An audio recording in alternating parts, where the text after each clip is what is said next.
Shalom, shalom peuple de Dieu, soyez bénis, soyez salués dans le nom puissant de Jésus.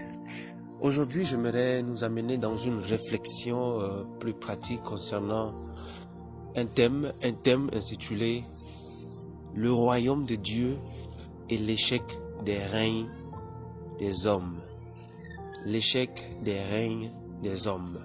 Nous mettons règne au pluriel parce que l'homme a essayé de régner sous plusieurs formes selon le système de gouvernance politique que l'homme a pu établir.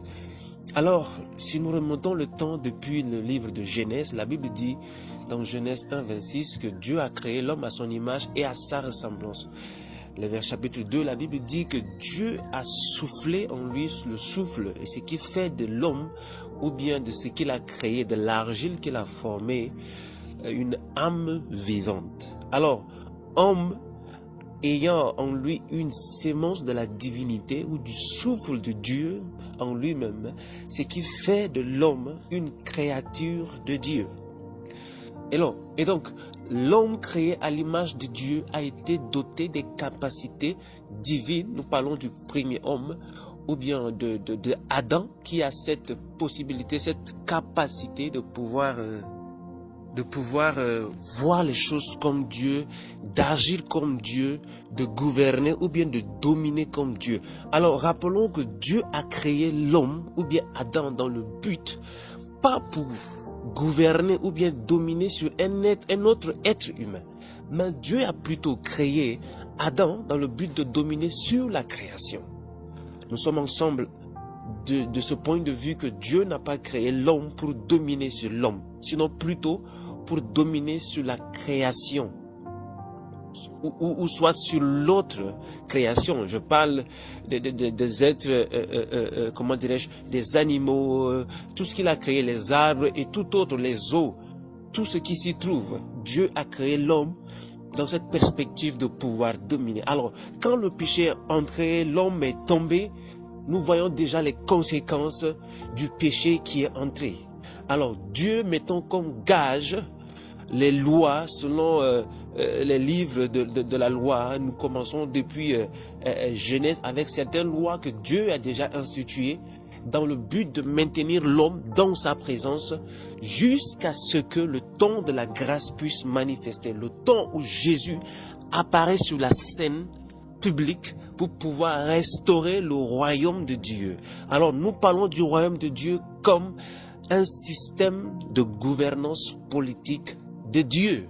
Alors, rappelons que Dieu a toujours eu dans son cœur sa vision, celle de pouvoir marcher devant son peuple, parmi son peuple, tous les jours, à travers son esprit qu'il a mis dans l'homme.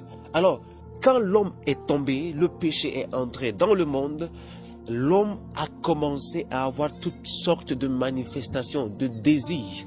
Alors, dans le livre de 1 Samuel, le chapitre 7 et 8, jusqu'à 9, nous pouvons lire, nous voyons le peuple d'Israël, parce que depuis la chute de l'homme, Adam et Ève, leur descendance, passant par Abraham et tout cela, nous arrivons à ce point T où nous voyons Samuel étant déjà âgé, ces enfants qui étaient un peu éloignés de la voie de Dieu, les enfants d'Israël, à travers leurs chefs, à travers leurs représentants, se sont approchés de Samuel. Et pour dire déjà que nous voulons aussi un roi qui puisse nous juger, nous voulons un roi qui va marcher devant nous, qui va nous défendre.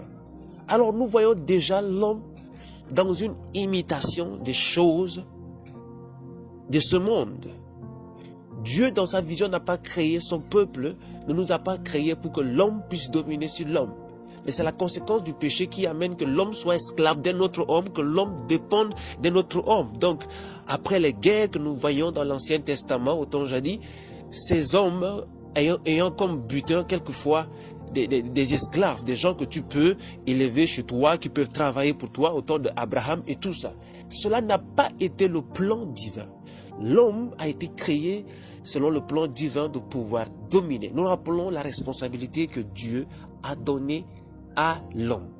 Alors, déjà, quand ils ont voulu instituer ou bien avoir un roi sur eux, cela a déplu à Samuel, le prophète, qui s'est approché de Dieu et pour prier, pour voir la volonté de Dieu. Et Dieu lui a fait savoir que ce n'est pas toi à qui ils ont rejeté, mais plutôt moi, parce qu'ils ne veulent pas que je puisse régner sur eux. Voyons comment l'homme a pris son indépendance de Dieu. Voyons comment l'homme a déclaré réellement que nous voulons également un roi. Et depuis ce jour, dans le peuple d'Israël, nous voyons déjà une succession de rois et des rois dans le livre de Chroniques, et de un roi et de deux rois. Nous pouvons voir plusieurs rois se succéder sur le trône, que ce soit en Israël ou en Juda. Alors, Saül, comme le premier roi a failli, Dieu a appelé un deuxième, David. Après Salomon et plusieurs, la descendance du roi David, jusqu'à ce que le Messie, qui est né de la lignée, de la tribu de Juda, puisse manifester la plénitude de la promesse de Dieu sur la terre. Alors, depuis que l'homme a essayé d'être gouverné par l'homme, ou d'être dominé par un autre homme, nous voyons plusieurs systèmes de gouvernance politique qui ont existé. Nous avons des royaumes qui ont existé, des royaumes humains qui ont existé, que ce soit dans l'histoire antique des empires qui ont existé, ce sont des systèmes de gouvernance politique humains. Nous ajoutons à cela plusieurs courants de gouvernement politique humain, à savoir le socialisme, le capitalisme. Nous avons aussi le féodalisme, le monarchisme et tous ces courants de pensée, de gouvernance ou bien un système de gouvernance politique qui ont été instaurés par l'homme n'ont rien d'autre apporté de nouveau à la politique ou à la manière de gouverner la terre, ou bien de gouverner les autres, ou mettre un système pour qu'il y ait de l'ordre dans la société. Cela n'a rien apporté. Pourquoi? Parce que ce sont des courants de pensée, de gouvernance qui à la fin suscitent des mécontentements, des rébellions des différentes classes sociales. Les pauvres continuent à s'appauvrir et les riches continuent à s'enrichir. Ça crée toujours un déséquilibre social et des mécontentements et des gens qui ne sont pas contents, et cela crée encore un chaos, nous pouvons dire, dans le système de gouvernance des hommes. C'est pour cela que nous parlons de l'échec du règne des hommes. Alors, quelle est la solution dans ce siècle? Quelle est la solution dans cette atmosphère où nous vivons une grande désolation? Nous vivons cet échec du règne des hommes. Peu importe ces courants des doctrines de gouvernance politique des hommes qui ont existé et qui continuent à exister de nos jours. Qu'est-ce que cela a apporté de nouveau pour notre vie actuelle?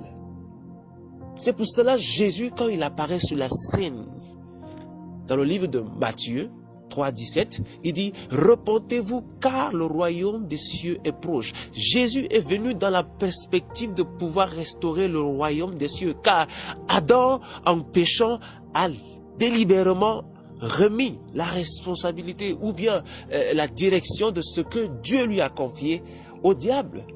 Et c'est à travers cette obéissance, à travers la repentance, que l'homme, toute l'humanité ou le peuple de Dieu peut revenir à Dieu et dire que nous avons failli, nous avons voulu être dirigés par un homme, mais nous savons que c'est toi le vrai Dieu. Tu es le vrai gouverneur, ou bien c'est lui qui doit nous diriger, qui nous connaît mieux que nous-mêmes, parce que c'est toi qui as soufflé en nous. Ton souffle est ce qui fait de nous des êtres vivants.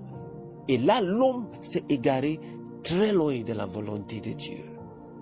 Alors nous pouvons voir combien de fois nos systèmes de gouvernance politique sont tombés au plus bas niveau, où on voit de l'injustice régner, où on voit de problèmes au fait qui nous entourent chaque jour. Nous voyons que ce système créé par l'homme n'arrive pas à satisfaire l'homme en tant que tel. Car c'est par l'erreur que l'homme est arrivé à ce niveau de croire qu'un homme peut régner, un homme peut gouverner, qu'un homme peut mieux faire que Dieu. Mais non. Comment pouvons-nous faire pour revenir à Dieu? C'est la question que nous devons nous poser en tant qu'Église, en tant qu'enfant de Dieu, en tant qu'appelé de Dieu, en tant que serviteur de Dieu. Quelle est notre position? Comment voulons-nous que Dieu puisse nous élever à une dimension où nous pouvons impacter la nation positivement? Et que c'est Dieu qui règne en nous puisse à travers nos actes régner, puisse à travers nos actes manifester sa gloire. Parce que Samuel étant le prophète n'arrive pas à la dimension d'influencer la vie des enfants d'Israël par sa propre volonté, sinon en laissant Dieu régner sur son peuple à travers eux.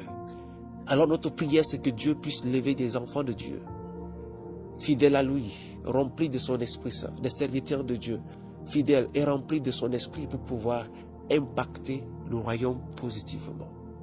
Pouvant laisser Dieu lui-même manifester sa volonté dans son peuple, parmi son peuple, car ça a toujours été la vision de Dieu de marcher avec son peuple, de régner avec son peuple. Soyez bénis dans le nom puissant de Jésus. Amen.